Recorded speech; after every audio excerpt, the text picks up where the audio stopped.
Good evening, ma'am. Good evening, ma'am. Good evening, ma'am.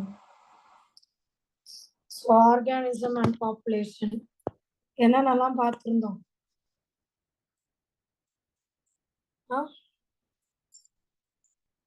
என்னென்னலாம் abiotic factor, response to abiotic factor, population growth, factor சொல்லுங்க.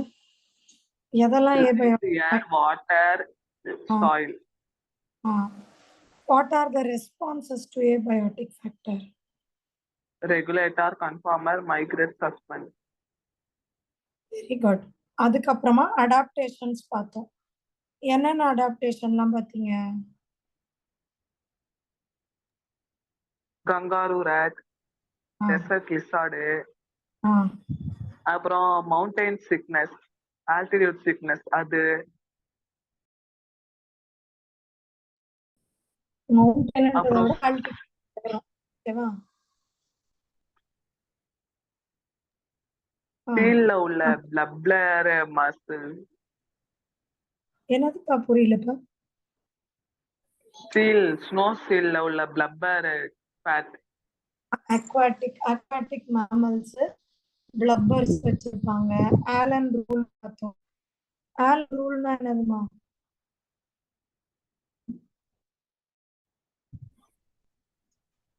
Shorter ears and limbs இருக்கும் ma'am. அதுதான் Allen rule. லாஸ்டா வந்து நம்ம population attribute சொன்னோம். எல்லாம் பாப்புலேஷன் அட்ரிபியூட்ல வரும். Sex ratio, birth rate, death. 3 தான் சொன்னீங்க. இன்னும் 2 sex ratio, birth rate, death rates and age pyramid ma'am. அவ்வளவுதான். Sex ratio, birth ratio, death ratio, age pyramid, லாஸ்டா பாப்புலேஷன் டென்சிட்டி. இன்னொரு வாட்டி சொல்லிடுங்க. Death rate, birth rate, population density, sex ratio, age pyramid. Ma'am லாஸ்டா என்ன சொன்னீங்க ma'am? Population density கேக்கல ma'am.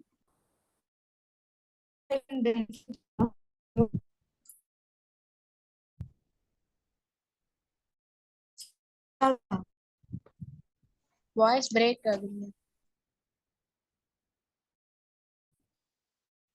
Net கிளியரா இருக்கேடா.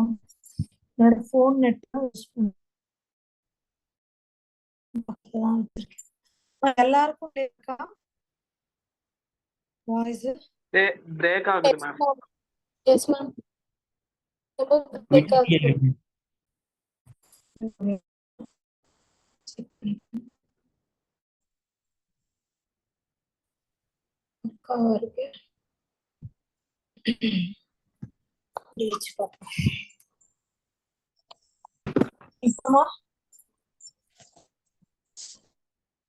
ஸ்டூடண்ட்ஸ் இப்படா கிளியரா இருக்கு ma'am. Okay ma'am. Population density அன்னைக்கு இந்த 3 வரைக்கும் சொல்லி கொடுத்தேன். பர்த் ரேட் சொன்னேன், டெத் ரேட் சொன்னேன், செக்ஸ் ரேஷியோ சொன்னேன், ஏஜ் பிரமிட். இன்னைக்கு ஸ்டார்ட் பண்ணிடுவோமா?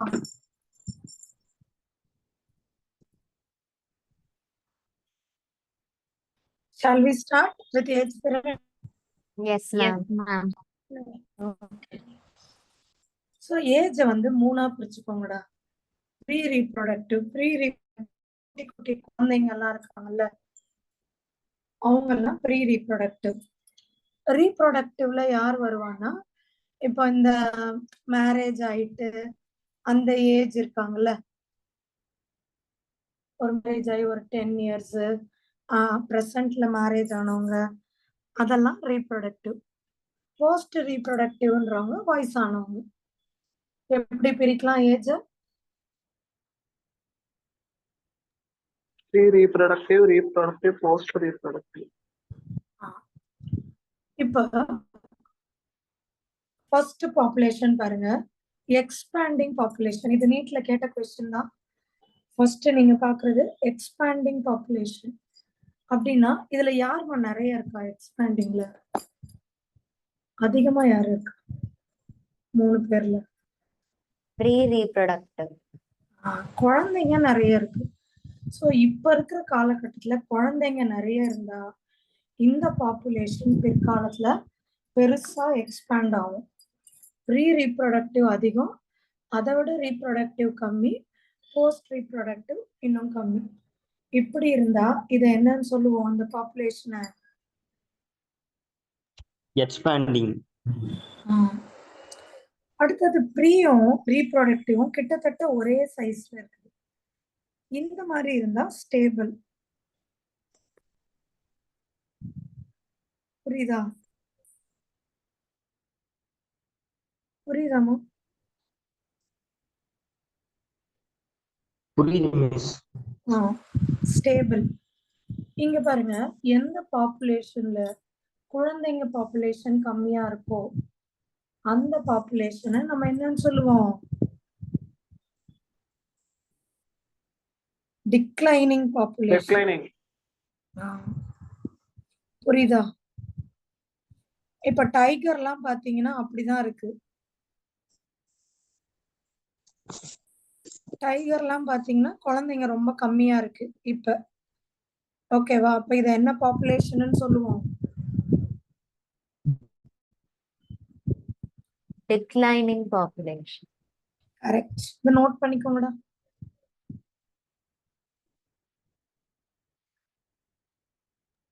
பண்றீங்களா மேம்? ஜூம் ரிலீஸ் பண்ணலாம். ஜூம் குறைக்கவா? yes.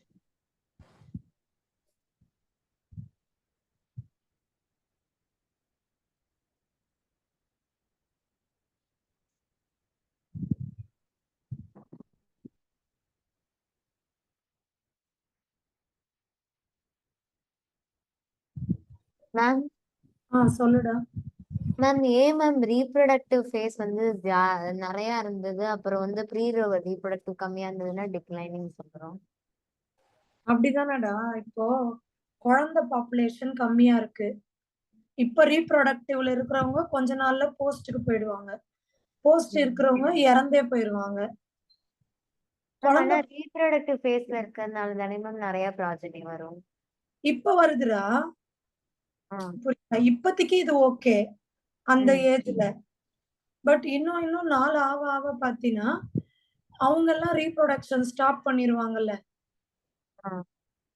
அதாவது எப்பவுமே குழந்தைங்க நிறைய இருந்தாதான், இப்ப நம்ம சமுதாயத்திலே எடுத்து பாரு, நம்ம எல்லாருமே சொல்லுவாங்க குழந்தைங்களை நல்லபடியா வளர்க்கணும், நல்ல கேரக்டர் சொல்லி கொடுக்கணும். ஏன்னா வருங்காலமே இவங்கதான். இப்ப இருக்கிறவங்க எல்லாம் இன்னும் கொஞ்ச நாள்ல போயிருவாங்க. பட் குழந்தைங்க தானே ஆள போறாங்க. இப்ப உனக்கு புரியுற மாதிரி சொல்லணும்னா, இந்த ப்ளூ கலர்ல ஒரு 10 டைகர் இருக்குது. அந்த ரோஸ் கலர்ல ஒரு 2 டைகர் இருக்குது. இந்த yellow கலர்ல ஒரே ஒரு டைகர் தான் இருக்குன்னு வை. சரியா? இப்ப ரீப்ரொடக்டிவ்ல என்னதான் இவர் ப்ரொடியூஸ் பண்ணாலுமே அவர் இன்னும் கொஞ்ச நாள் தான் ப்ரொடியூஸ் பண்ண முடியும். இன்னும் ஒரு 4 சின்ன டைகரை இன்க்ரீஸ் பண்ண முடியும், அவ்வளவுதானே? அப்போ அது வந்து பிற்காலத்துல நிறைய டைகர்ஸ் வராது இல்லம்மா. அதுதான் அப்படி சொல்றாங்க.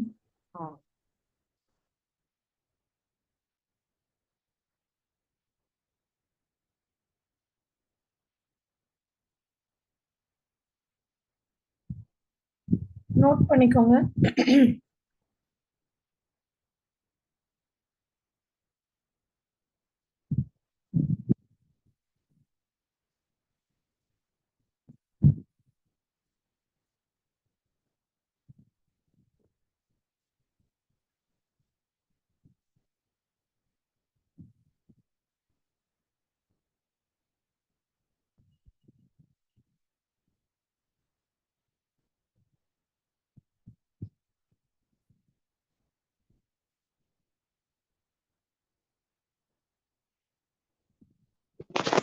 ப்ரீ ரீப்ரொடக்டிவ் தான் சில்ட்ரன்ஸ் மேம். ஆமாடா.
ஓகேடா. இப்போ அடுத்து நம்ம பார்க்க போறது attribute population density. இது நம்ம சைஸும் சொல்லலாம், டென்சிட்டியும் சொல்லலாம். இப்போ இந்த இடத்துல பாருங்க, சைபீரியன் கிரேன் எவ்வளோ இருக்குன்னா, இதே பர்டிகுலர் ஸ்பேஸ்ல சைபீரியன் கிரேனோட நம்பரு 10. ஆனா அதே பிளேஸ்ல கிளாமிடோமோனஸ் எவ்வளோ இருக்குன்னா மில்லியன் கணக்கு. ஆமாவா? புரியுதா? Yes ma'am. புரியல மேம், இன்னொரு தடவை சொல்லுங்க மேம். பாப்புலேஷன் டென்சிட்டி சைஸ்னா எவ்வளோ நம்பர்ஸ் இருக்கு, சரியா? எவ்வளோ நம்பர் இருக்கு, பாப்புலேஷன் சைஸ் சொல்றோம். கிரேன் ஒரு பர்டிகுலர் இடத்துல 10 இருக்கு, கிளாமிடோமோனஸ் அதே இடத்துல எவ்வளவு இருக்கும்? அது ரொம்ப குட்டி இல்லையா? அது மில்லியன் கணக்குல இருக்கும். இது புரியுதா? ஓகே. பட் எல்லா டைமுமே நமக்கு இந்த நம்பர்ல கால்குலேட் பண்றது அவ்வளோ கரெக்டா இருக்காது. இப்போ நான் சொல்றேன், யாராவது ஒருத்தர் உங்க பேர் சொல்லுங்க. அஸ்விகா மேம். ஓகே, அஸ்ரிகா இப்ப இருக்கா. இப்ப நான் சொல்றேன், ஒரே ஒரு நம்பர்ல கால்குலேட் பண்ணா ஒரே ஒரு அஸ்ரிகா 1000 எறும்பு அப்படிங்கிறேன். எதுமா ரொம்ப பெருசு?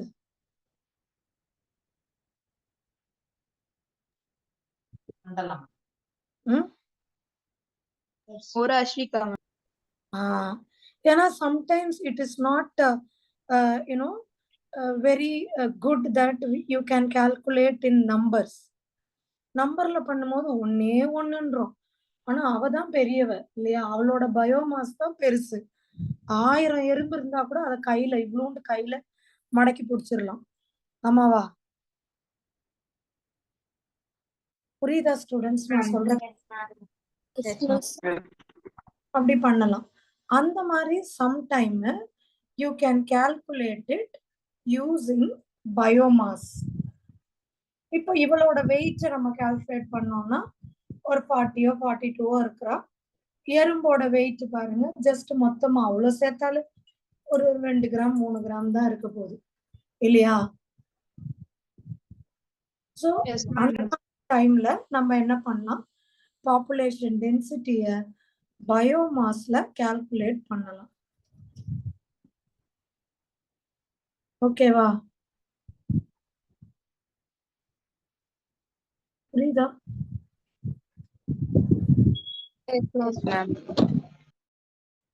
இப்ப யாராவது ஒருத்தர் இதை ஃபுல்லா படிங்க பார்க்கலாம்.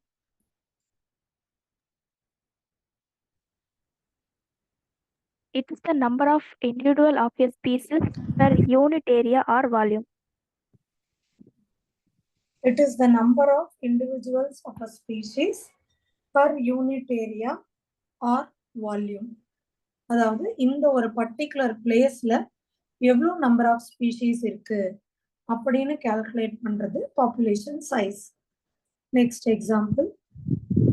Example, population density of Siberian cranes at Bharatpur wetland in any year is greater than 10. It is million for Chlamydomonas in a pond. So Chlamydomonas பார்த்தீங்கன்னா அதே இடத்துல மில்லியன் கணக்கில் இருக்கும். Next. Population size is also measured in percentage cover or biomass. Example, in an area 200 Parthenium plant and a huge banyan tree are seen. In such case, measuring percentage cover or biomass is meaningful to show importance of banyan tree. இப்போ sometimes நான் சொன்னேன் இல்லையா, population size நம்பரை வச்சு calculate பண்றதுக்கு பதில் அவங்களோட biomass வச்சு கால்குலேட் பண்ணலாம். ஒரு ஏரியால 200 பார்த்தீனியம் பிளான்ட். பார்த்தீனியம்ன்றது ஒரு வகையான கிராஸ்டா. இங்க பாருங்க, இந்த கிராஸ் இது 200 இருக்கு, ஆனா ஒரு பேனியன் ட்ரீ இப்படி சொல்லுவோமா? அப்ப அதோட பயோமாஸ் கால்குலேட் பண்ணும்போது பார்த்தீனியம் கிராஸ் ஒண்ணுமே இல்லை, ஆனா பேனியன் ட்ரீ ரொம்ப பெருசு. புரியுதா? புரியுதா இல்லையாடா? S ma'am. Yes ma'am. Okay. அதுதான் இங்க நம்ம சொல்றோம். நோட் பண்ணிக்கோங்க. பண்ணிட்டீங்கன்னா அடுத்தது போலாம்.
நோட் பண்ணிட்டீங்கன்னா சொல்லுங்கடா.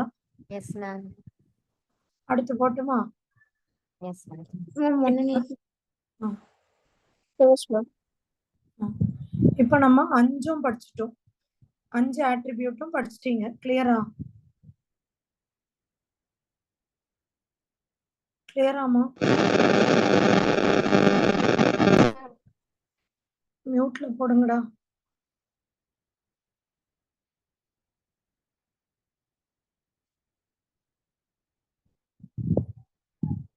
கிளியர்? Yes ma'am. அடுத்து போட்டுமா?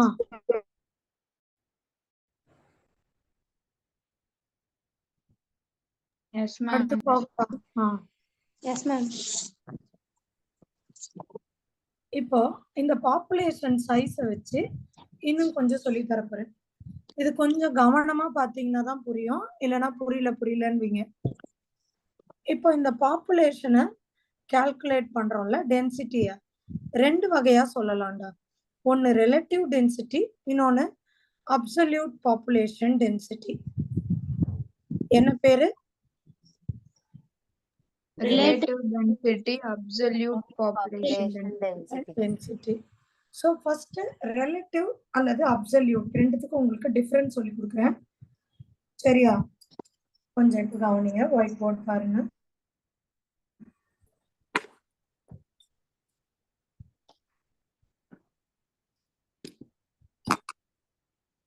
இப்போ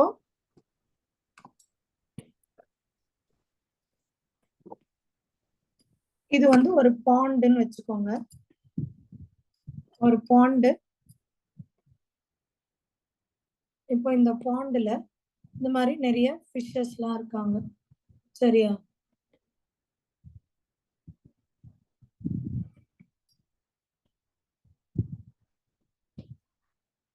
சோ இந்த மாதிரி எவ்வளவு ஃபிஷஸ் இருக்காங்க? இதுல எவ்வளவு ஃபிஷஸ்டா இருக்கு? இப்போ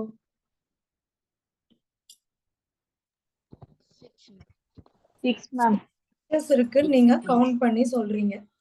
ஓகே, 6ன்னுறீங்க. இது கரெக்டா எப்படி இருக்குன்னு சொன்னீங்க. இப்போ இதே மாதிரியே இந்த பாண்டு இவ்வளவு பெருசா இருக்கு. ஓகே, இவ்வளவு பெருசா இருக்கு. இப்போ எல்லாத்தையும் போயெல்லாம் உங்களால கவுண்ட் பண்ண முடியாது. இப்போ இதுல எவ்வளவு இருக்கும்னு நீங்க எப்படி சொல்லுவீங்க? இந்த இவ்வளவு பெரிய பாண்டுல 6ஓட அந்த 6 பாக்ஸோட மல்டிபிள் பண்ணி சொல்லலாம். பண்ணிட்டு, ஆமா, நீங்க நிஜமாவே போய் ஒரு இடமா இப்படி கவுண்ட் பண்ணி சம்டைம் கூட குறைய கூட இருக்கலாம். அப்படி கவுண்ட் பண்ணி சொன்னீங்கன்னா அதுக்கு பேரு அப்சல்யூட் டென்சிட்டி. அப்படி கவுண்ட் பண்ணாம இந்த இடத்துல ஒரு கிரைட்டீரியா நான் செக் பண்ணிருக்கேன், அந்த கிரைட்டீரியா பிரகாரம் இந்த பர்டிகுலர்ல இடத்துல நான் வலை வீசினப்ப எனக்கு 6 மீன் கிடைச்சது. இதே மாதிரியே இந்த குளம் 6 மடங்கு பெருசு. அப்போ இந்த குளத்துல 6 × 6 36 ஃபிஷ் இருக்கலாம். ரிலேட்டிவ். அப்சல்யூட்னா நிஜமாவே கவுண்ட் பண்ணி ஒவ்வொரு ஃபிஷ்ஷா பார்த்து ஃபிஷ்ஷுக்கெல்லாம் லேபிள் வைப்பாங்க. சரியா? நம்ம இப்ப எப்படி நமக்கு ஓட்டு போட்டோம்னா கையில மை வைக்கிறாங்க, அந்த மாதிரி மை வச்சு அப்படி நிஜமாவே கவுண்ட் பண்ணா அப்சல்யூட் டென்சிட்டி. அப்படி பண்ணாம பேஸ்ட் ஆன் சம் கிரைட்டீரியா, சும்மா குத்து மதிப்பா அப்ராக்சிமேட்டா சொல்லிக்கொள்ள, ஒரு இடத்துல பார்த்தேன் அங்க 6 இருந்தது, அது போல 6 மடங்கு பெருசு, அதனால இங்க எவ்வளவு இருக்கலாம்ன்றாங்க? 36 fish. அந்த மாதிரி பேஸ்ட் ஆன் சம் கிரைட்டீரியா சொன்னா அதுக்கு பேரு தான் ரிலேட்டிவ் டென்சிட்டி. இது புரிஞ்சுச்சாமா? Yes ma'am. உள்ள போய் படிச்சிடலாம். அதுக்கப்புறம் இன்னொரு ஒரு எஸ்டிமேஷன் இருக்கு. அது என்னன்னா இன்டைரக்ட் எஸ்டிமேஷன். இப்போ இங்க எவ்வளவு புலி இருந்ததுன்னு நேர்ல போய் புலிய பார்த்தெல்லாம் கண்டுபிடிக்க மாட்டாங்க. ஃபாரஸ்ட்ல அந்த புலியோட கால் தடம், ஃபுட் பிரிண்ட், அல்லது அதோட டாய்லெட், அந்த ஃபீக்கல் பெல்லட் இருக்குல்லமா, அதை வச்சு கண்டுபிடிப்பாங்க.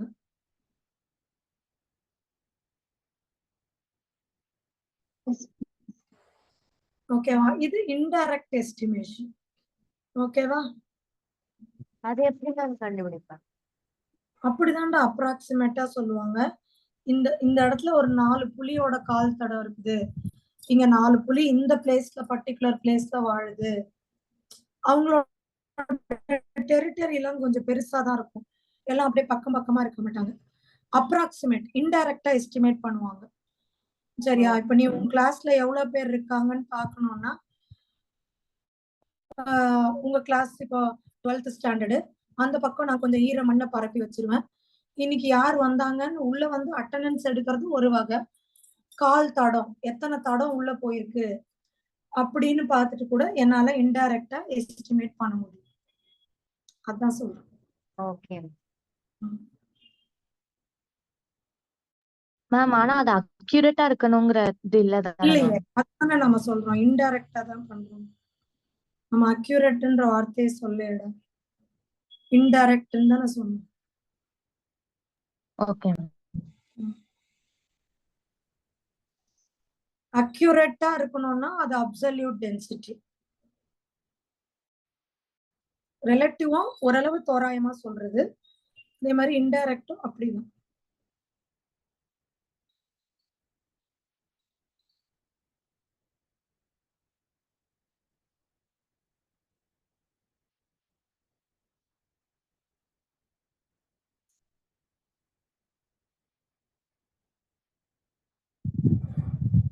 Noted?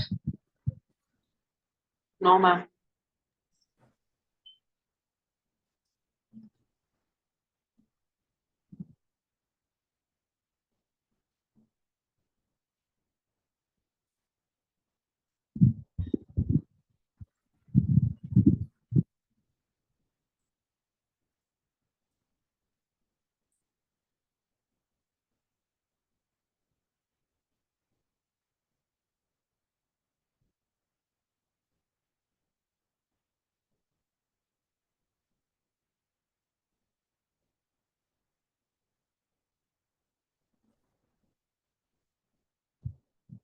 நோட் பண்ணியாச்சு மேம்.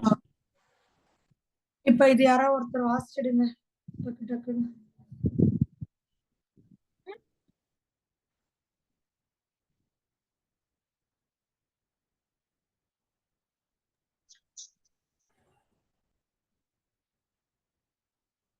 கொஞ்சம் சீக்கிரம். Total number is a difficult measure for a huge population.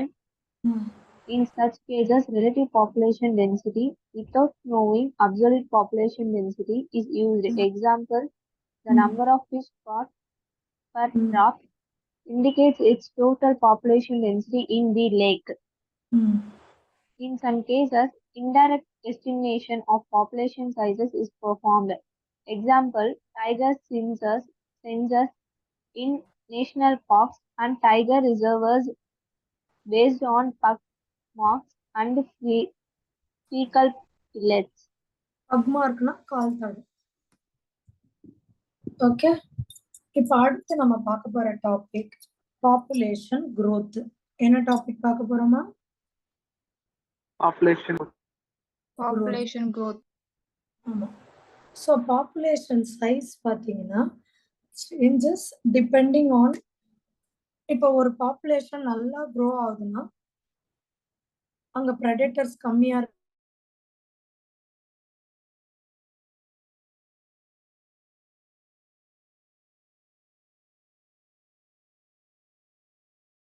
about the population. ஒரு இடத்துல இப்ப பாப்புலேஷன் நிறைய இருக்குன்னா ஓகே, இங்க வெதர் நல்லா இருக்கு, ஃபுட் நல்லா இருக்கு, பிரெடேட்டர்ஸ் கம்மியா இருக்காங்கன்னு அர்த்தம். புரியுதா? கிளியரா? எக்ஸ்பிளைன் பண்ணுங்க. கொஞ்சம் அப்ப பிரேக் ஆயிடுச்சு. அதான்டா, இப்ப ஒரு இடத்துல சாப்பாடு நிறைய இருக்கு, பிரெடேட்டர்ஸ் கம்மியா இருக்காங்க, வெதர் கண்டிஷன் நல்லா இருக்குன்னா அங்க எது நிறைய வரும்? பாப்புலேஷன் நிறைய இருக்கு. அவ்வளவுதான். இது புரிஞ்சுச்சா?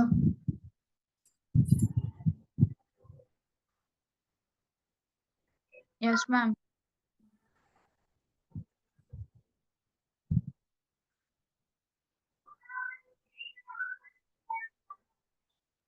இது கிளியராடா? Yes, ma'am. இப்ப பாப்புலேஷன் growthோட 4 பேசிக் ப்ராசஸ் நம்ம பார்க்க போறோம். சரியா? ஏற்கனவே நீங்க படிச்சது பாப்புலேஷன் ஆட்ரிபியூட். ஆட்ரிபியூட் என்னென்னலாம் பாத்தீங்க?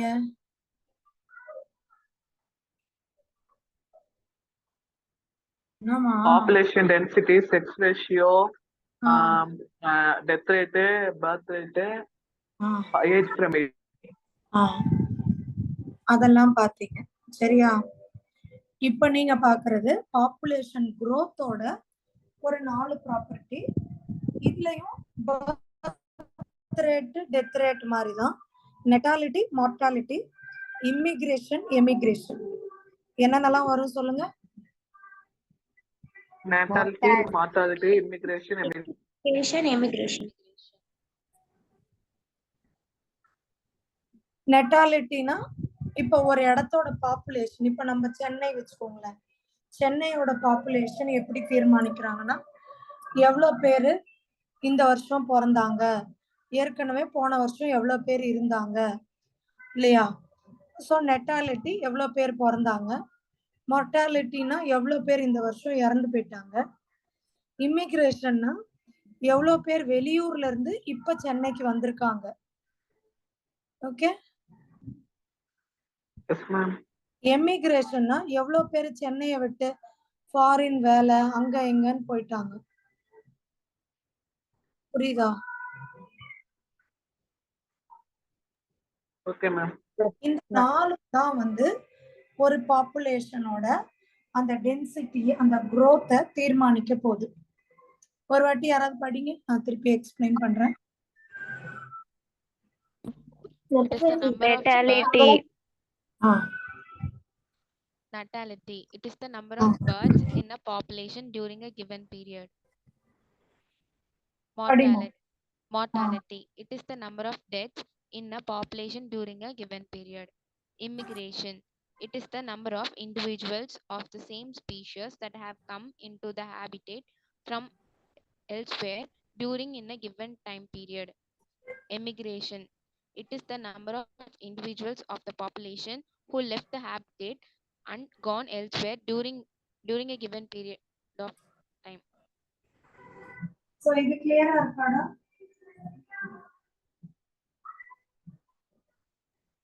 Yes, ma'am. Ma'am immigration, emigration மட்டும் ஒரு தடவை சொல்லுங்க. இது வந்து இங்க இருந்து வெளியூர் போனவங்க, வெளியூர்ல இருந்து இங்க வந்தவங்க. Okay ma'am. இந்த ஒரு கதை ஒண்ணு சொல்லுவாங்க, இந்த தெனாலிராமன் கதை கேட்டிருக்கீங்களா?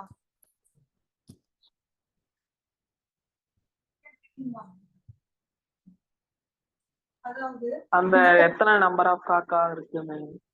காக்கா அரசருக்கு திடீர்னு ஒரு டவுட்டா, இந்த ஊர்ல எவ்வளவு காக்கா இருக்கு அப்படின்னு தெரிஞ்சுக்கணும்னு ஒரு டவுட்டா. அவர் தெனாலிராமனை கூப்பிட்டு கேட்டாரு, எவ்வளவு காக்கா இருக்குன்னு. அவர் உடனே கொஞ்சம் கூட யோசிக்காம என்ன சொல்லிட்டாரா, 10,000 காக்கா இருக்கு அப்படின்னாரு. 10,000க்கு மேல இருக்க மாதிரி இருக்கே அப்படின்னு ராஜா கேட்டதுக்கு, அது ஊர்ல இருந்து நம்ம ஊர் காக்காங்களை விசிட் பண்ண வந்த சொந்தக்கார காக்கா அப்படின்னாரு. ஓ அப்படியா, ஒருவேளை 10,000க்கு கம்மியா இருந்தா இங்க இருந்து நிறைய காக்காங்க சொந்தக்காரங்களை விசிட் பண்ண போயிருக்கு அப்படின்னு கேட்டிருக்கீங்களா இது? Yes ma'am. No ma'am. அந்த கதை தான் இது. பர்த்னா இந்த பர்டிகுலர் டைம்ல இப்ப எவ்வளவு பேர் பிறந்தாங்க, ஓகேவா? புரியுதா? Yes ma'am. இந்த பர்டிகுலர் டைம்ல எவ்வளவு பேர் பிறந்தாங்க, டெத்துனா இந்த பர்டிகுலர் டைம்ல எவ்வளவு பேர் இறந்தாங்க, இமிகிரேஷன்னா இந்த டைம்ல வெளியூர்ல இருந்து எவ்வளவு பேர் இங்க வந்தாங்க, இமிகிரேஷன்னா இந்த டைம்ல எவ்வளவு பேரு இங்க இருந்து வெளியூருக்கு போயிட்டாங்க, ஓகேவா? Yes ma'am. இது இந்த ஃபார்முலால தான் நம்ம டெபிக் பண்ண போறோம். என்டி, என்னன்னா பாப்புலேஷன் டென்சிட்டி. இங்க பாருங்க, நெட்டாலிட்டி என்னன்னு போடக்கூடாது. Natality b birth rate, mortality d, immigration i, emigration e. சரியா? சரியா? சொல்லவே மாட்டீங்களா? Yes ma'am. So natality and immigration increase the population density, and mortality and immigration decrease the population density. ஒரு இடத்துல b plus i வேல்யூ அதிகமா இருக்குன்னா அந்த population increase ஆகுதுன்னு அர்த்தமா, டிக்ரீஸ் ஆகுதுன்னு அர்த்தமா? இன்க்ரீஸ் ஆகுது. மேம். d plus e அதிகமா இருக்குன்னா டிக்ரீஸ் ஆகுது. இது புரியுதா? டிக்ரீஸ் ஆகுது. யாராவது ஒருத்தர் இப்ப இதையும் படிச்சிருங்க. மேம் சொல்லுடா. மேம் பர்த் ரேட்டுக்கும் நெட்டாலிட்டிக்கும் என்ன வித்தியாசம்? அதான்டா, பர்த் தான் நெட்டாலிட்டி. பர்த் ரேட் பொழுது நீ வந்து ஃபார்முலா போடுவ, அதாவது 1000 குழந்தைங்க, அதாவது total birth now divided by last year or last மந்த்துக்கான பாப்புலேஷன் போட்டீங்கன்னா அது ரேட்டு. சரியா? இங்க நெட்டாலிட்டின்னு போது just you are calculating the number of births, அவ்வளவுதான். Okay.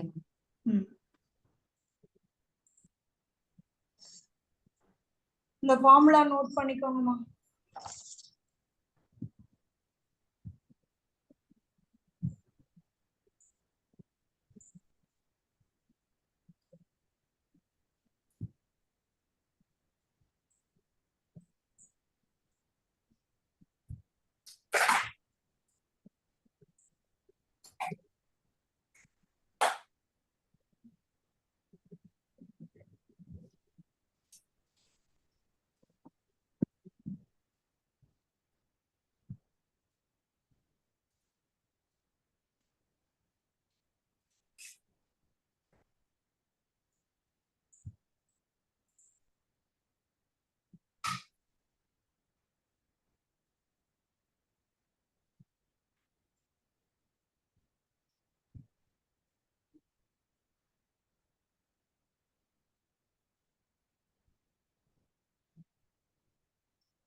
Noted? No, ma'am. Ma'am முன்னாடி ஸ்லைடு மட்டும் ஒரு தடவை காமிங்க மேம்.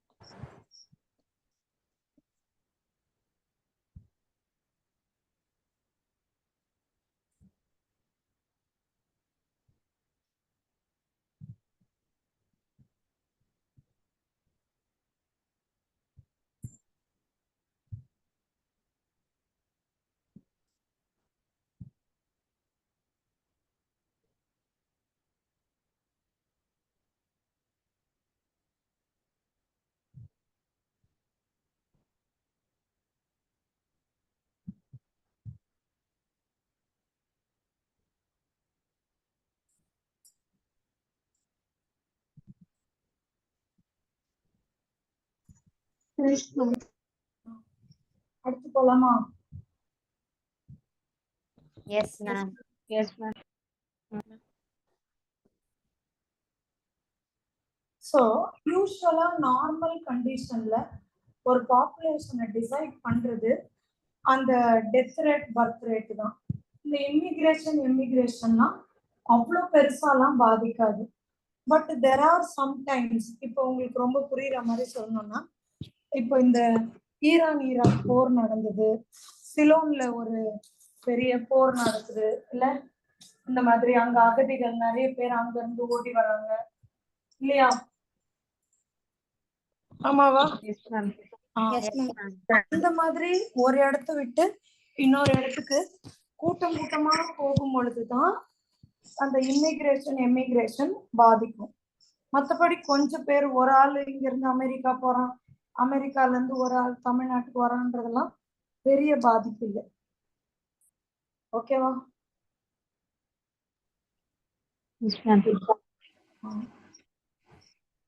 அடுத்து இந்த growth-ஐ நம்ம ரெண்டா பிரிக்கலாம். ஒன்னு எக்ஸ்போனென்ஷியல் growth, இன்னொன்னு லாஜிஸ்டிக் growth. எழுதிக்கோங்க. பாப்புலேஷன் growth-ஐ ரெண்டா பிரிச்சுக்கோங்க. ஒன்னு எக்ஸ்போனென்ஷியல் growth, இன்னொன்னு லாஜிஸ்டிக் growth.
நோட் பண்ணிட்டியாடா? Yes ma'am. இப்போ ரெண்டு டைப், ஒன்னு எக்ஸ்போனென்ஷியல் growth, இன்னொன்னு லாஜிஸ்டிக் growth. ஃபர்ஸ்ட் உங்களுக்கு எக்ஸ்போனென்ஷியல் growth எக்ஸ்பிளைன் பண்றேன், அப்புறம் நீங்க படிக்கலாம். இப்போ டே 0ல இங்க ஒரு பாக்டீரியா இருக்கு, டே 1ல சொல்லுங்க ரெண்டு. டே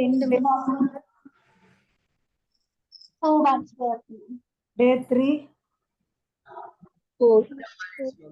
டே 4, டே 4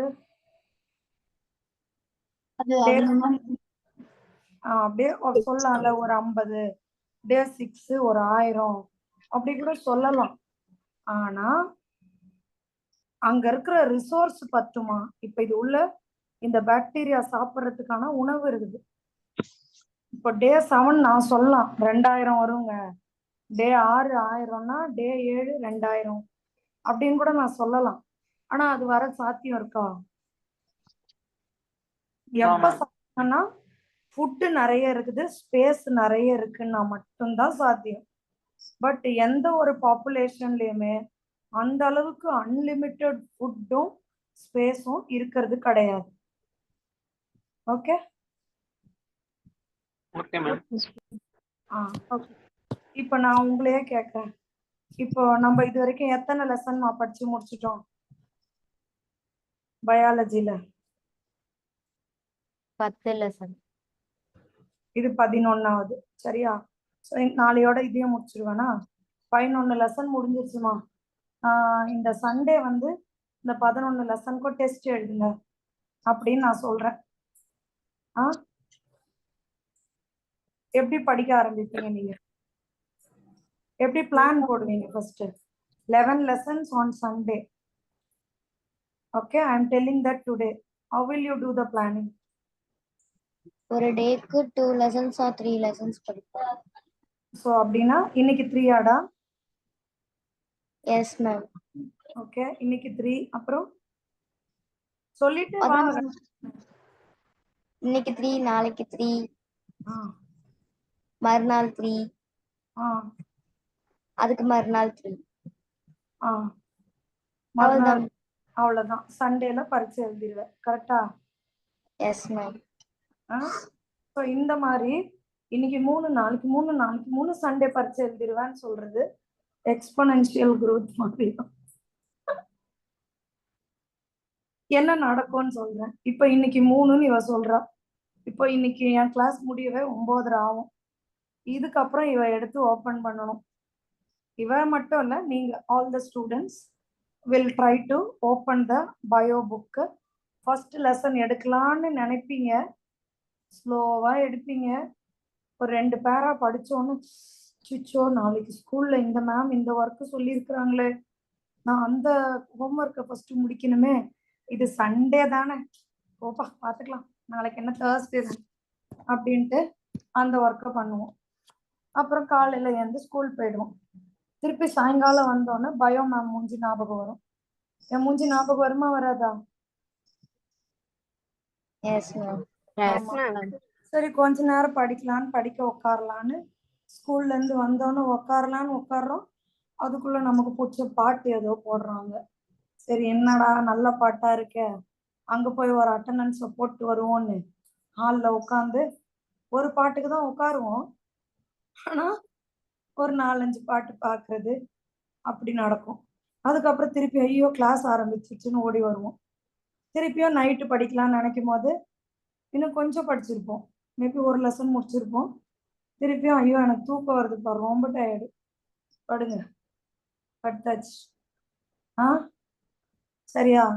சரி, நாளன்னைக்கு அதாவது சாட்டர்டே மார்னிங் நான் பாரு சூப்பரா இன்னைக்கு படிக்கிறேன், எனக்கு ஸ்கூல் வேற லீவு தான், ஒன்றும் பிரச்சனை இல்லை, எல்லாத்தையும் முடிச்சிருவேன் அப்படின்ட்டு தான் நினைச்சு உட்காடுறோம். உட்காந்து அந்த 2வது லெசன் 3வது லெசனும் படிச்சு முடிக்கிறோம் லைட்டா. ஜெனட்டிக்ஸ் எடுக்கலான்னு வரும்போது ரொம்ப டஃப்டா, போய் சாப்பிட்டு வருவோமா, பசிக்குது வயிறு, முதல்ல அந்த வேலையை பார்ப்போம். சாப்பிட போறோம், திருப்பி சாப்பிட்ட உடனே யாராவது படிப்பாங்களா, கொஞ்ச நேரம் ரெஸ்ட் எடுப்போம். இதெல்லாம் நடக்குதா இல்லையா? இல்ல நான் சொல்றேன், நான் சும்மா ரியலிஸ்டிக் இல்லையா? கொஞ்ச நேரம் தூங்குவோம்டா, ரெஸ்ட போடுவோம், நாளைக்கு தானே எக்ஸாம், இந்த சாட்டர்டே ஃபுல்லா நம்ம கையில அப்படின்னு வேண்டியது. அப்புறமா சாட்டர்டே சாயங்காலம் 5 மணி ஆனோன்னு ஐயோ இவ்வளவு நேரம் வரைக்கும் 4 தானே முடிச்சிருக்கிறேன், இன்னும் கொஞ்சம் பரபரன்னு படிப்போம். என்ன பண்ணாலும் அந்த 11 முடிக்க முடியறது இல்லை. ஓகே, அவ்வளவுதான், மேட்டர் ஓவர், என்ன முடிஞ்சதோ அவ்வளவுதான், என்னால முடிஞ்சதை நான் போய் எழுதுவேன் அப்படின்னு ஒரு எசிம்டோட்டுன்னு சொல்லுவோம். ஒரு சிம்டமே இல்லாத ஒரு தியாகி மாதிரி ஆயிடுவீங்க, சன்னியாசி மாதிரி. முதல்ல ரொம்ப பயம் இருந்தது, அப்புறம் பயம் இல்லை, இப்போ போடா பாத்துக்கலாம்டா அப்படின்ற நிலைமைக்கு வந்துருவோம். கரெக்டா?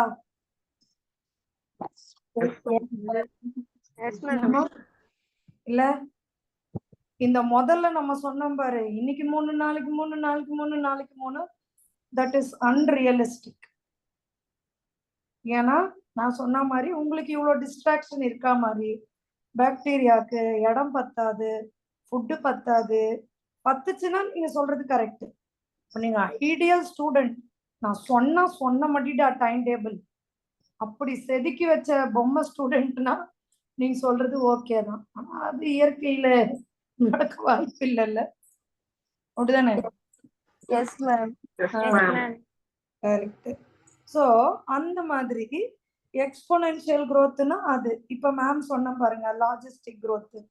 இந்த ப்ளூ கலரு லாஜிஸ்டிக். எக்ஸ்போனென்ஷியல் என்னன்னா இந்த 3 நாள்ல படிச்சு ஞாயிற்றுக்கிழமை ஸ்டாப் லெவல் போய் நிற்பேன். அந்த ரெட் கலர் கோடு. இந்த ப்ளூ கலர் கோடு பாருங்க, ஃபர்ஸ்ட் ஸ்லோவா ஆரம்பிக்கிறோம், திருப்பி பயம் வந்து கொஞ்சம் நிறைய படிக்கிறோம், திருப்பி கொஞ்சம் குறையிறோம், சனிக்கிழமை சாயங்காலம் ஏசிம்டோட், இவ்வளோ தாண்டா முடியும், இதுக்கு மேல என்னால ஒன்றும் பண்ண முடியாது அப்படின்ற ஸ்டேஜ். புரியுதா? புரியுதா? Yes, ma'am. பாப்புலேஷன்லயும் அப்படிதான். எக்ஸ்போனன்ஷியல்ன்றது டைம் ஏற ஏற டென்சிட்டியும் வளர்ந்துகிட்டே இருக்கும் அப்படின்றோம். லாஜிஸ்டிக் முதல்ல கொஞ்சம் ஏறுது, அப்புறம் இறங்குது, ஆக்சிலரேஷன், டீசிலரேஷன், அசிம்டோட். இந்த நடுவில் ஒரு டாட் டாட் கோடு இருக்கு பார்த்தீங்களா, அந்த கோடுக்கு பேர் தான் கேரியிங் கெப்பாசிட்டி, நம்மளோட capacity, beyond which is not possible. So ஒரு பாப்புலேஷன் இந்த கேரியிங் கெப்பாசிட்டி வரைக்கும் தான் வளர முடியும். இதுக்கு மேல no further growth is possible. அந்த லைனுக்கு தான் என்ன பேரு? Carrying capacity. அது கேன்னு சொல்லி டெபிக் பண்ணுவோம். இப்ப புரிஞ்சுதாடா? Yes, ma'am. எக்ஸ்போனென்ஷியல் growth கர்வோட shape J shape, logistic S shape. ஓகேவா? இப்ப ஃபுல்லா ஒரு வாட்டி படிச்சிடலாமா? ஃபர்ஸ்ட்ல இருந்து நான் நடத்திட்டேன், நம்ம படிப்போம், அப்ப நல்லா புரிஞ்சுக்கும். படிக்குமா? எல்லாருக்கும் புரியுதா? எனக்கு நிறைய பேர் குரல் கேட்கல. 82 82 ஸ்டூடெண்ட்ஸ் இருக்கிறோம். Chat 3. I didn't know which lesson is going on. எப்ப கேட்டப்பா நீ? Neha, Neha, Neha, are you there? Ma'am இருக்கேன் மேம். நான் இன்னைக்கு மேம் புதுசா வந்தேன், எனக்கு தெரியாது மேம் எந்த லெவல். ஆனா நான் கண்டுபிடிச்சேன் மேம் 13th லெவல் ஆர்கானிசம் போகுது மேம். Organism in population. அதுதான்டா நடத்திட்டு இருக்கேன். நான் ஸ்டார்டிங்லயே கேட்டேன் மேம், நீங்க பாக்கல. ஆமாடி, நான் சாட்லாம் பார்க்க மாட்டேன்ல. ஏதா ரொம்ப முக்கியம் என்னடா, எனக்கு தெரியாது. 3-4 பிள்ளைங்க பேசுறாங்கன்னா இன்னும் பேர் பேசலன்றதுக்காக நான் ஓபன் பண்ணுவேன். மற்றபடிக்கு என்னோட வியூல இது மட்டும்தான் இருக்கும். சாட் கொடுத்தீங்கன்னா இங்க நோட்டிபிகேஷன் வராது. Okay ma'am. சரி, எதுனாலும் நீங்க பேசுங்க, பட் அப்பப்போ நான் சாட்டும் பார்க்குறேன். ஓகே? Okay ma'am. சரிம்மா. நாங்க இது வரைக்கும் பாத்தீங்கன்னா இப்ப சொன்ன மாதிரி இந்த இது நீ கவனிச்சிருந்தா புரிஞ்சிருக்கும். எத்தனை லெசன் முடிச்சிருக்கோம் NeVA?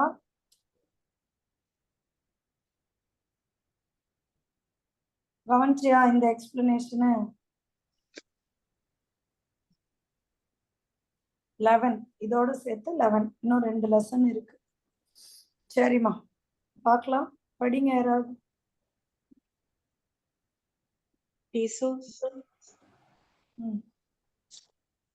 Resources, food and space are essential for the unimpeded population growth.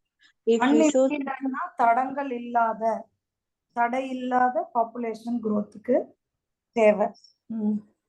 if resources are unlimited, each species shows its full innate potential to grow in number. Then the population grows in an exponential or geometric fashion.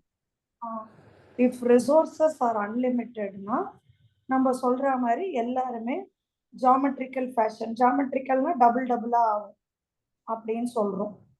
Okay, படிமா.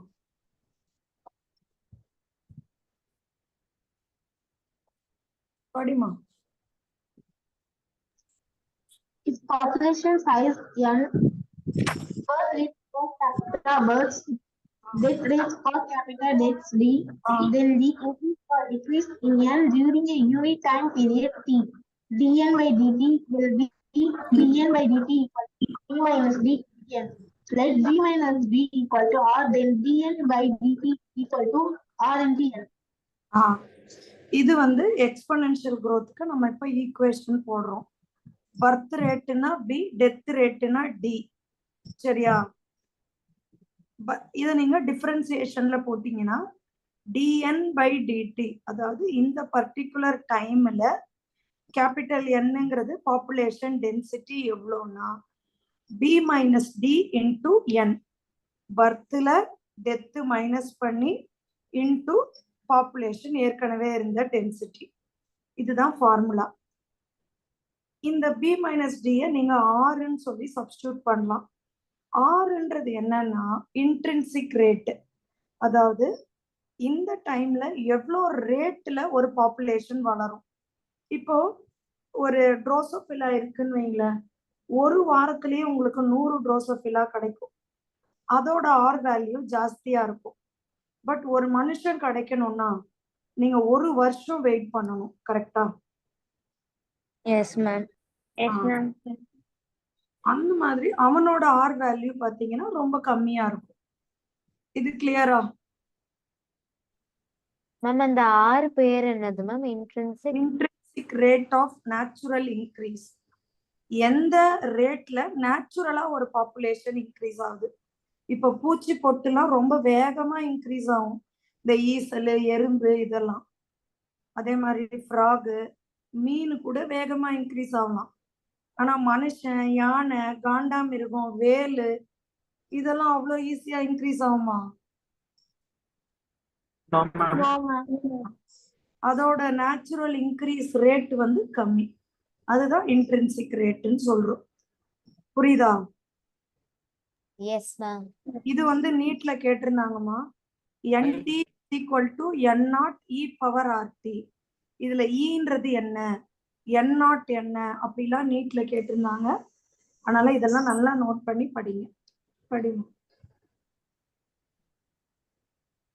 Ma'am இதுல இருந்து சம்மெல்லாம் வருமா? Some வந்தது இல்லடா. Okay. ஆனா equation முன்னாடி page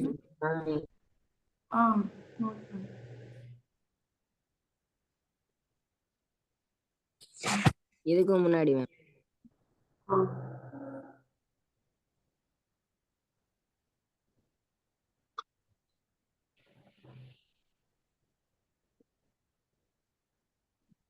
ma'am கொஞ்சம் மேல தூக்குங்க.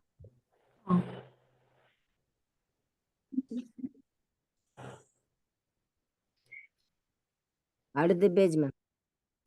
அடுத்துனா முன்னாடியா பின்னாடியா? அடுத்து தாண்டி அடுத்த பேஜ்.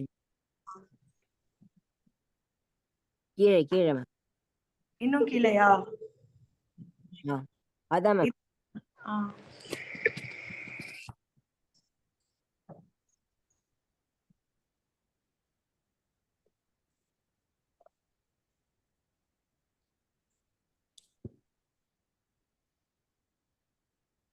மேம் மேம் வைரஸ்க்கு பிளாஸ்மிட் இருக்குமா? இல்லடா.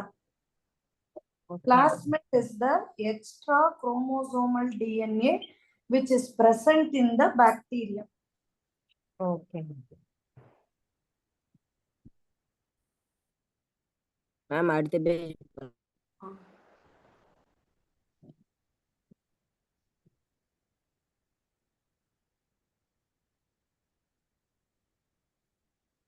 Ma'am, next page, ma'am.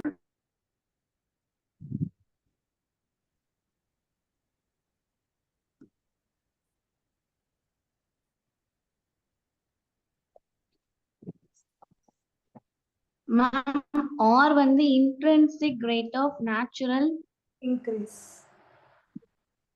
Intrinsic rate of natural increase.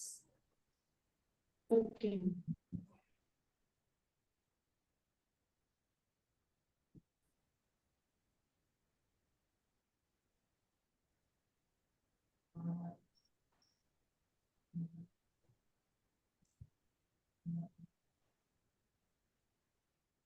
Ma'am carrying கெப்பாசிட்டினா இன்னொரு தாட்டி எக்ஸ்பிளைன் பண்ண முடியும்?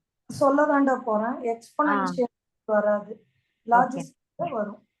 ஓகே எக்ஸ்போனென்ஷியல் முடிச்ச பிறகு அதை சொல்றேன்.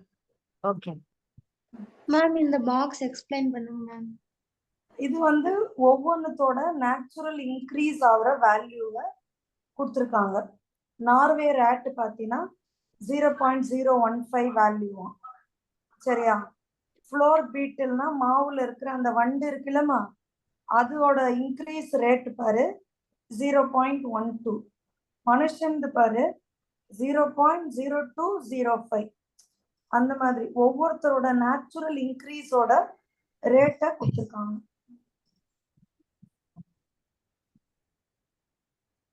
மேம் அப்ப நார்வே ரேட்டோட நம்ம சீக்கிரமா ரீப்ரொடியூஸ் பண்ணுவோமா? சீக்கிரம் இல்லடா, 0.0205 நம்மளுது இல்ல. கிட்டத்தட்ட ரேட்டு நம்ம எல்லாம் மேமல் தானே, பட் என்னன்னா ரேட் ஒரு இதுக்கே உனக்கு 4 குட்டி போடும்லப்பா. பட் நம்ம அந்த மாதிரி இல்லல்ல. அடுத்து வைக்கட்டுமா? Yes, miss.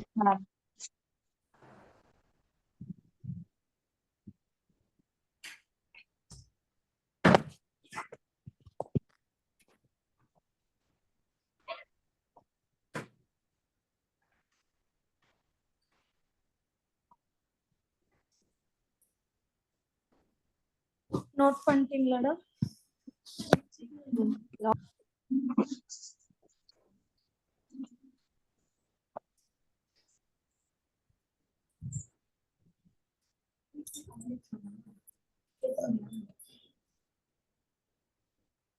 இது நோட்டடா? Completed, ma'am. Yes ma'am. 1 minute, ma'am.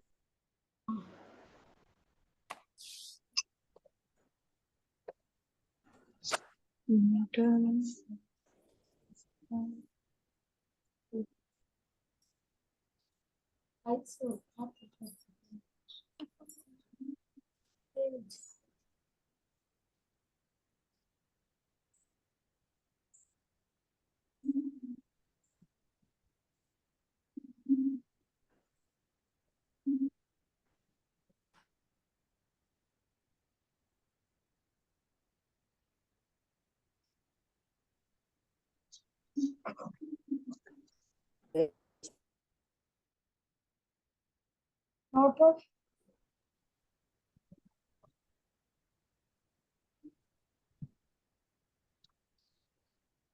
Completed, ma'am.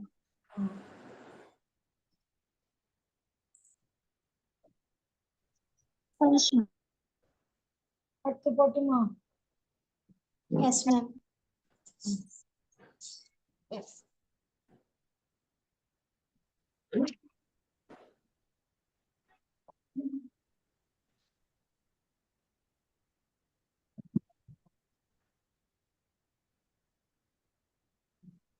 அடுத்து லாஜிஸ்டிக் growth. அடுத்து என்னடா பார்க்கிறோம்? Logistic growth. ஸோ இதுவும் படிங்க, நான் எக்ஸ்பிளைன் பண்றேன். There is no population in nature having unlimited resources for exponential growth. This leads to competition among individuals for limited resources. Eventually, the fittest individuals survive and reproduce. There is no population in nature having unlimited resources. அப்படிதானே? இயற்கையில வந்து unlimited ரிசோர்ஸ்னு ஒண்ணு கிடையாது. Resource பத்தாம போவோம், 2 பேர் ஒரே விஷயத்துக்கு கம்பீட் பண்ணுவாங்க இல்லையா? ஆமாவா? Yes, ma'am.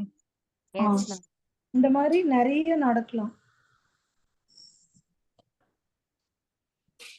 ஓகேவா? Yes, ma'am. சரியா? ஸோ இவென்ச்சுவலி ஃபிட்டஸ்ட் தான் வந்து ஜெயிப்பாங்க.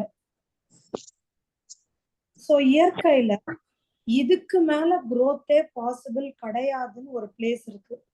அந்த பிளேஸை தான் நம்ம கேரியிங் கெப்பாசிட்டின்னு சொல்லுவோம். இத பாருங்க, இந்த ப்ளூ லைன் தான் பாப்புலேஷனை காட்டுது. ஃபர்ஸ்ட் கொஞ்சம் கம்மியா இருக்கு, அப்புறம் கொஞ்சம் அதிகம், அப்புறம் கொஞ்சம் கம்மி, அப்புறம் கொஞ்சம் அப்படியே எசிம்டோட். இது beyond which population growth is not possible. புரியுதா? இதுக்கு மேல வாய் தரங்க. மேம் இன்னொரு தாட்டி. Population. இதுக்கு நான் சொன்னேன்லம்மா, நீங்க படிச்சுட்டே இருப்பீங்க, சனிக்கிழமை சாயங்காலம் ராத்திரி வந்துருச்சு, இதுக்கு மேல புதுசா படிக்கிறது பாசிபிளே கிடையாது. சொன்னா அப்படியே ஸ்டாக்னேட் ஆறதுதான் வந்து carrying. ஆமா, ஏன்னா இப்ப இந்த இடத்துல இவ்ளோ சாப்பாடு தான் இருக்கு, இவ்ளோ பிளேஸ் தான் இருக்கு, இதுக்கு மேல இங்க பாப்புலேஷன் growth ஆகுறது கஷ்டம், இஸ் நாட் பாசிபிள். அந்த ரீஜியனை தான் நம்ம என்னன்னு சொல்றோம்? Carrying capacity.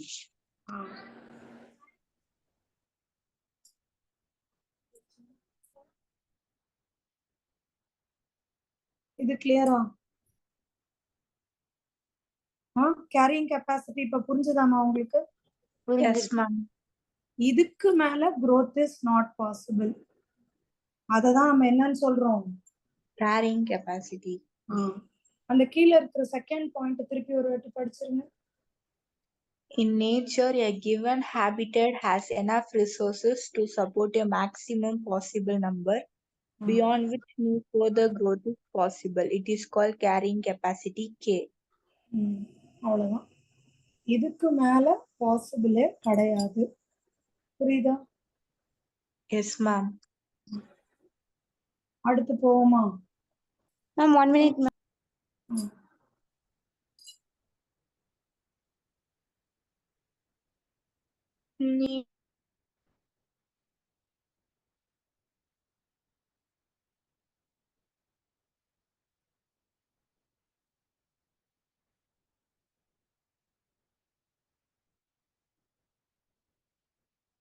நோட் பண்ணிட்டீங்கன்னா சொல்லுங்க.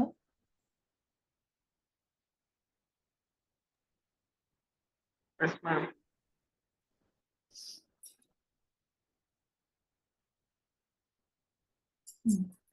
படிங்க.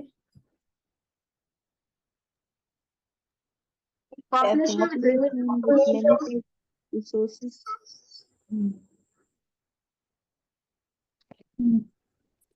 A population with limited resources show initially a lag phase, phases of acceleration and deceleration, and finally a asymptote.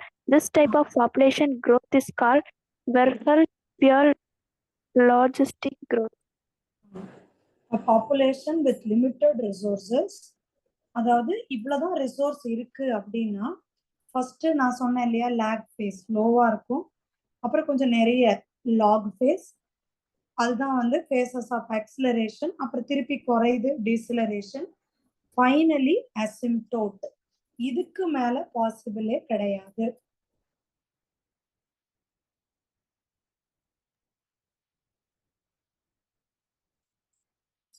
Okay?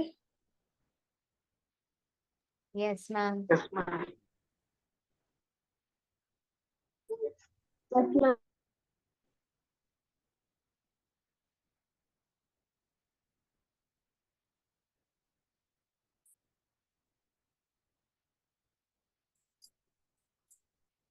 இப்போ இதோட ஈக்குவேஷன் பார்த்துடலாம். மேல பாருங்க, exponential just dn by dt is equal to rn. அதுல நம்ம கேரியிங் கெப்பாசிட்டி பத்தி சொல்லவே இல்லை எக்ஸ்போனென்ஷியல்ல. இங்க பாருங்க, dn by dt is equal to rn k minus n by k. ஓகேவா? Yes, ma'am.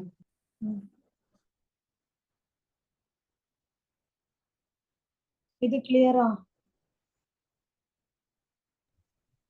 Yes, ma'am. Ma'am. இப்போ இந்த ஈக்குவேஷன் நம்ம படிச்சிடலாமா? படிச்சிருவோமா? இது படிங்க. Vertical pure logistic growth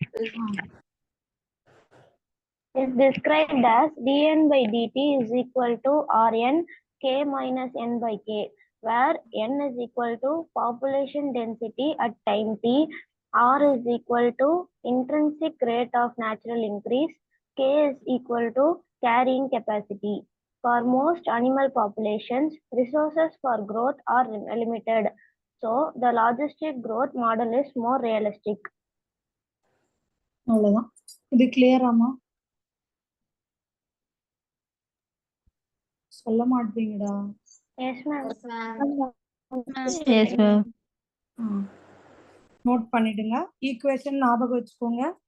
கர்வோட ஷேப் எக்ஸ்போனென்ஷியலுக்கு ஜே, லாஜிஸ்டிக்கு எஸ்.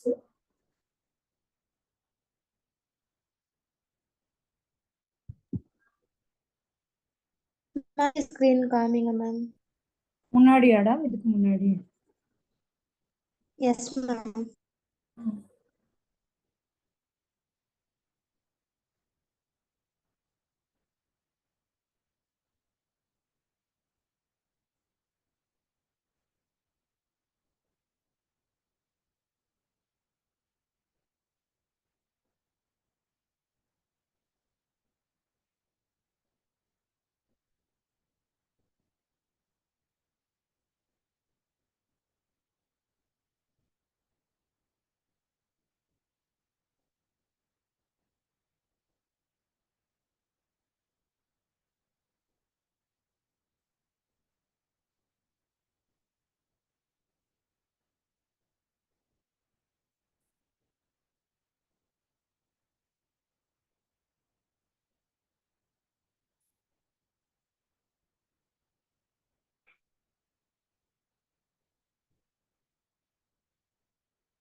Noted?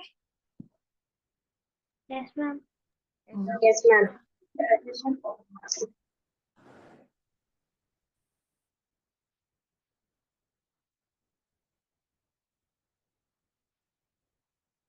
அடுத்து போலாமா? Yes ma'am.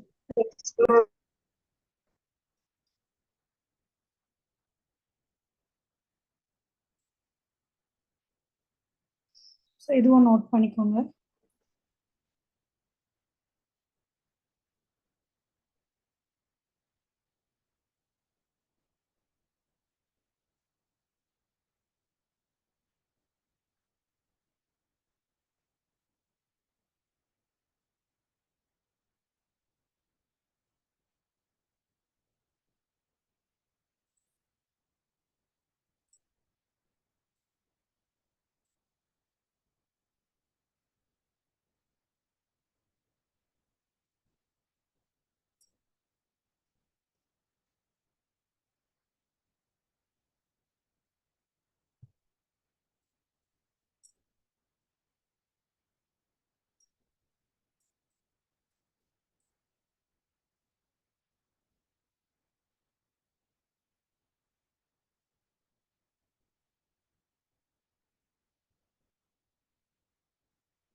அடுத்து வைக்கலாமாடா?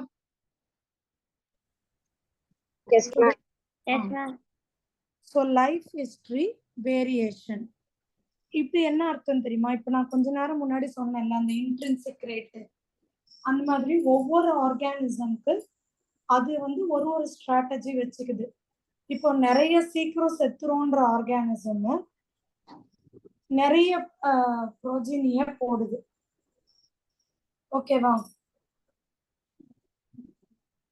புரியுதா?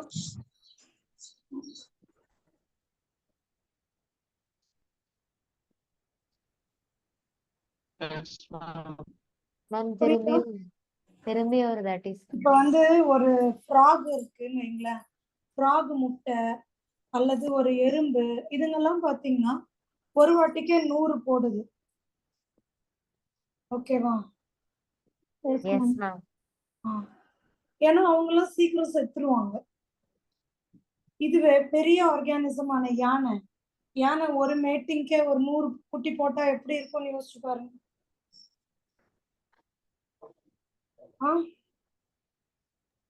இன்னும் சத்தத்தை காணும். போடலாமா அப்படி? ஒவ்வொரு ஆர்கானிசம் ஒரு ஸ்ட்ராட்டஜிய வச்சிருக்கு.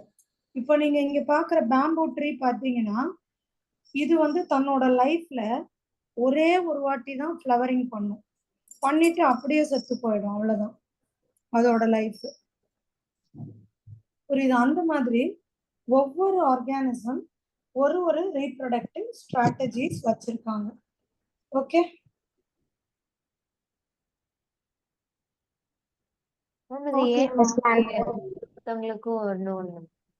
ஆமா, அதானே இப்ப நான் கேட்டேன். இப்ப எல்லாருக்கும் ஈக்குவல் அப்படின்னு சொல்லிட்டு இப்படி கொடுத்தா கரெக்டா இருக்குமா? யானை நீயும் ஒரு மேட்டிங்க்கு 100 குட்டி போடு, எறும்பு நீயும் போடுன்னு சொன்னா உலகத்துல சாப்பாடு இருக்குமா நம்மளுக்கு? அதனாலதான் இந்த இயற்கையில ஒவ்வொரு ஆர்கானிசம் ஒரு ஸ்ட்ராட்டஜி வச்சிருக்காங்க. சரியா? Okay ma'am. இப்ப ஒரு பாயிண்டா படிங்க, நான் எக்ஸ்பிளைன் பண்றேன். Population evolved to maximize their reproductive fitness or Darwinian fitness. Under a particular set of selection pressures, organisms evolve towards the most efficient reproductive strategy. So population evolved to maximize their reproductive fitness. So ஒவ்வொரு organism is having one reproductive strategy. Next. Some organisms breed only once in their lifetime, while others breed many times. So சில organism வாழ்க்கையில ஒரு வாட்டி தான் breed ஆகும். நான் சொன்ன மாதிரி பேம்பு, இந்த பசிபிக் சால்மன் ஃபிஷ், மற்ற ஆர்கானிசம்லாம் நிறைய வாட்டி பிரீட் பண்ணி நிறைய ஆர்கானிசம் போடுவாங்க. Next. Some produce a large number of small sized offsprings, while others produce a small number of large sized offsprings. ஆமா, சில பேர் வந்து ஆயிஸ்டர், பெலாஜிக் ஃபிஷ்லாம் குட்டி குட்டி மீன், அவங்க வந்து நிறைய போடுவாங்க ஆனா ஸ்மால் சைஸ். சில பேர் ஸ்மால் நம்பர் ஆனா large size, like Velu, elephant அதெல்லாம். ஓகேவா? These facts indicate that life history traits of organisms have evolved due to limited abiotic and biotic components of the habitat. இது கிளியரா இருக்காடா? Yes, ma'am. Yes, ma'am. Yes, ma'am. இப்போ இன்னைக்கு கிளாஸ்ல population யாரோ ஒரு மெசேஜ் இருக்கு, என்னன்னு பார்த்துறேன். ஒரு நிமிஷமா.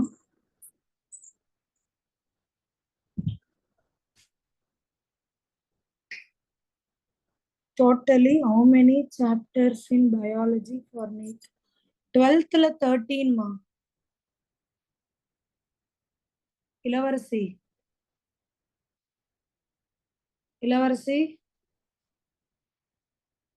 என்னம்மா கேட்டா குரலே கொடுக்க மாட்டேன் சாட்ல.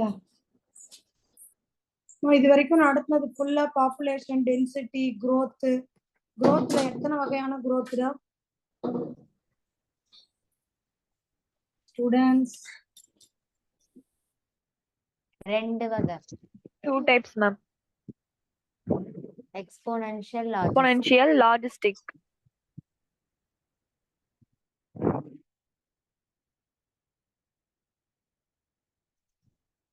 ரிஃபானு, வர்ஷினி, ஃபாசிலா, ஃபாத்திமாலாம் ஒரே கிறுக்கிட்டு இருக்கீங்க போர்ட்ல. என்ன பண்ணிட்டு இருக்கீங்க? மேம் அது என்னன்னு தெரியல மேம், திடீர்னு வந்துருச்சு மேம். என்னடா பண்றீங்க? சரி, இருக்காதீங்க இனிமேல். சரிம்மா, லாஸ்ட் டாபிக் இந்த லெசன் பாப்புலேஷன் இன்டராக்ஷன் பாத்துடலாமா? Yes ma'am. Yes, ma'am. பாப்போம், படிங்க.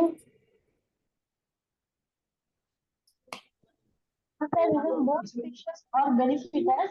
Competition both forms.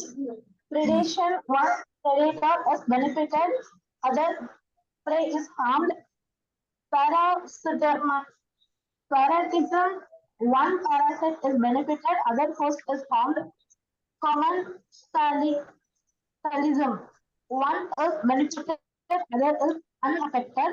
Commensalism, one is harmed, other is unaffected. So இங்க மியூச்சுவலிசம்னா ரெண்டு ஸ்பீஷீஸுமே பெனிஃபிட்டட். புரியுதா? மியூச்சுவலிசம்னா ரெண்டு பேருக்குமே பெனிஃபிட். நான் உனக்கு ஒரு நல்லது செய்யறேன், நீ எனக்கு ஒரு நல்லது செய், அது மாதிரி. அதான் பிளஸ் பிளஸ்.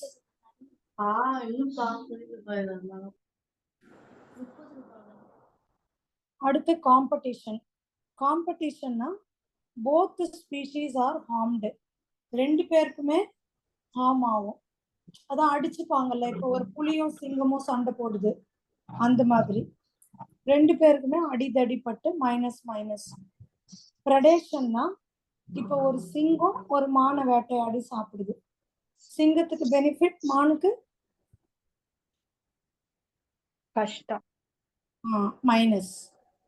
அடுத்து பாராசிட்டிசம். பாராசைட்னா ஒரு ஹாஸ்ட் உடம்புல இது வாழுது, அதர் ஹாஸ்ட் இஸ் ஆர்ம்டு.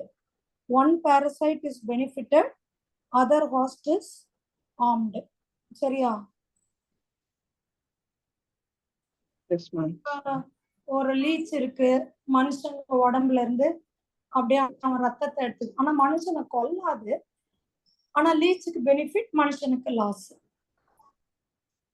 அடுத்தது கமென்சாலிசம். கமென்சாலிசம்னா one is benefited, other is unaffected. கமென்சாலிசம்னா என்னதுமா?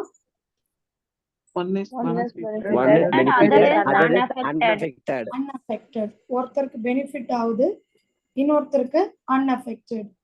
அப்படின்னா என்ன தெரியுமா? இப்போ ஒரு மரம் இருக்கு, அந்த மரத்துல வந்து ஒரு பிளான்ட், ஒரு எபிஃபைட்டிக் பிளான்ட். எபிஃபைட்டிக்னா அதால மண்ணுல இருக்க முடியாது, ஏன்னா அதோட ரூட்டை காத்துல அனுப்பி காத்துல இருக்கிற மாய்ஸ்டரை தான் அதால எடுத்துக்க முடியும். அப்போ அந்த பிளான்ட் என்ன பண்ணுது? ஒரு மரத்து மேல உட்காந்துக்குது. நான் சொல்றது புரியுதா? பாருங்க,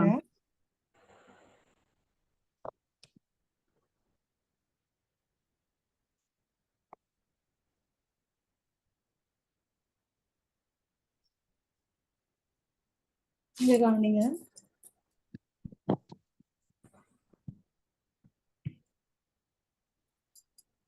இப்போ இது மாதிரி ஒரு மரம் இருக்கு, இந்த மரத்தோட பிரான்ச் இப்படி இருக்கு. ஓகே, இப்போ இந்த எபிஃபைட்டிக் பிளான்ட் என்ன பண்ணுது? இதால மண்ணுல இருக்க முடியாது. இந்த பிளான்ட் வந்து இந்த இடத்துல இப்படி இந்த பிளான்ட் இந்த மரத்து மேல இருக்குது. மரத்தை எதுவும் டிஸ்டர்ப்லாம் பண்றது கிடையாது, சும்மா மரத்து மேல இருந்து அதோட ரூட்டை இப்படி காத்துல ஆட விட்டு காத்துல கிடைக்கிற விஷயத்தான் அது எடுத்துக்குது. அதுவே போட்டோசிந்தசிஸ் பண்ணி சாப்பிட்டுக்கும். ஸோ இந்த இந்த பெரிய மரத்துக்கு மேங்கோ ட்ரீன்னு வச்சுக்கோங்க, இதுக்கு ஒன்றும் இல்லை, 0. பட் இந்த பிளான்ட்டுக்கு பிளஸ். புரியுதா? Yes ma'am. இது பேர் தான் கமென்சாலிசம். ஒருத்தருக்கு 0, இன்னொருத்தருக்கு பிளஸ். பிளஸ். பிளஸ். இது புரிஞ்சிருச்சா உங்களுக்கு நல்லா? S ma'am. Yes ma'am. இது கமென்சாலிசம்னு சொல்லுவோம். அடுத்து அமென்சாலிசம். அமென்சாலிசம் நான் ஒரு எக்ஸாம்பிள் சொல்றேன். இப்ப நீங்க நடந்து போயிட்டே இருக்கீங்க, அந்த இடத்துல நிறைய எறும்பு இருக்கு, நீங்க தெரியாம மெதிச்சுட்டு போயிட்டே இருக்கீங்க, உங்களுக்கு 0. பிளஸும் இல்ல மைனஸும் இல்ல, ஆனா எறும்புக்கு மைனஸ். மைனஸ். புரிஞ்சுச்சா? அதுதான் அமென்சாலிசம். இதுல இருந்து கண்டிப்பா நீட்டுக்கு ஒரு டெஃபினட் क्वेश्चन உண்டுமா? இந்த பருப்பு கழுவு.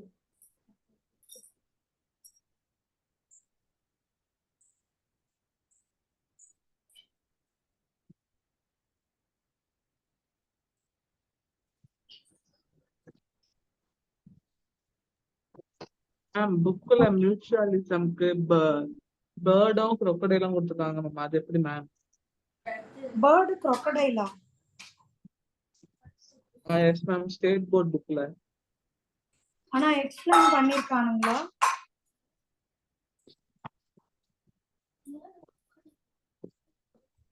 எக்ஸ்பிளைன் பண்ணிருக்காங்களாமா பேர்டு crocodile? நோ மேம், மியூச்சுவலிசம்க்கான எக்ஸாம்ல கொடுத்துருக்காங்க.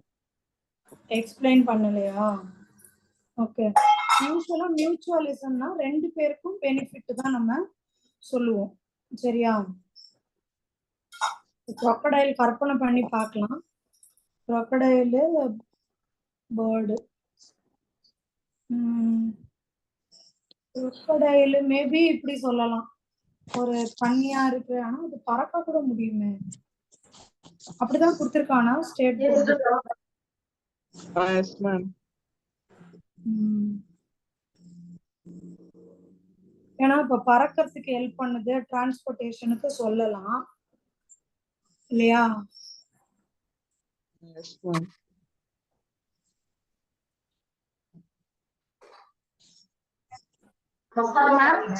Okay okay.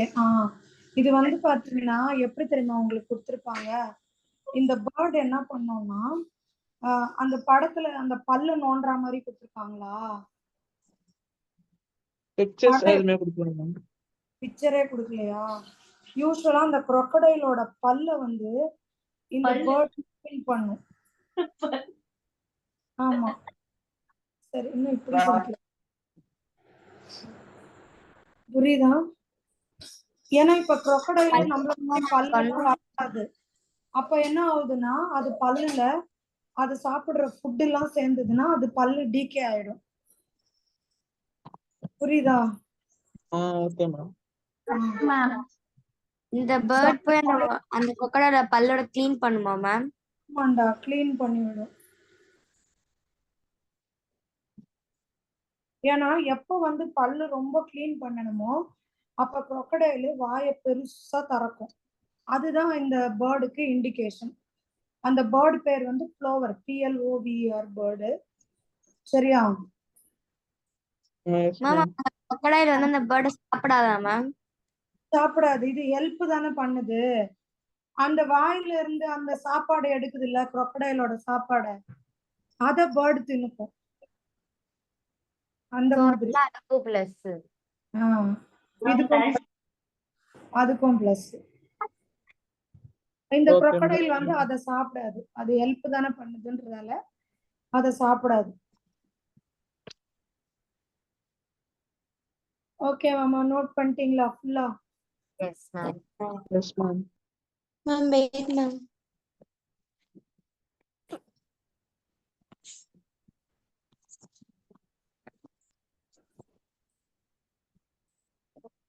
Even sometime crocodile வாயில அட்டைப்பூச்சி இருக்குல்ல, லீச்சு, Yes, ma'am. போய் ஒட்டிக்கிட்டு ரத்தத்தை சக் பண்ணிக்கிட்டு இருக்கும். அதையெல்லாம் கூட இது கிளீன் பண்ணி இது சாப்பிட்டுக்கும். Okay, ma'am. நோட் பண்ணிட்டீங்களாமா? Yes ma'am. இப்ப ஃபுல்லா கிளியரா புரிஞ்சிருச்சா எல்லாமே? Yes, ma'am. எதுவும் டவுட் இல்லையே? No, No, ma'am. ma'am. அவ்வளவுதான். ஓகேவா? இந்த ஒரே ஒரு டாபிக் நாளைக்கு முடிச்சுட்டேன்னா நம்ம அடுத்த லெசன் கூட போயிடலாம். சரியா?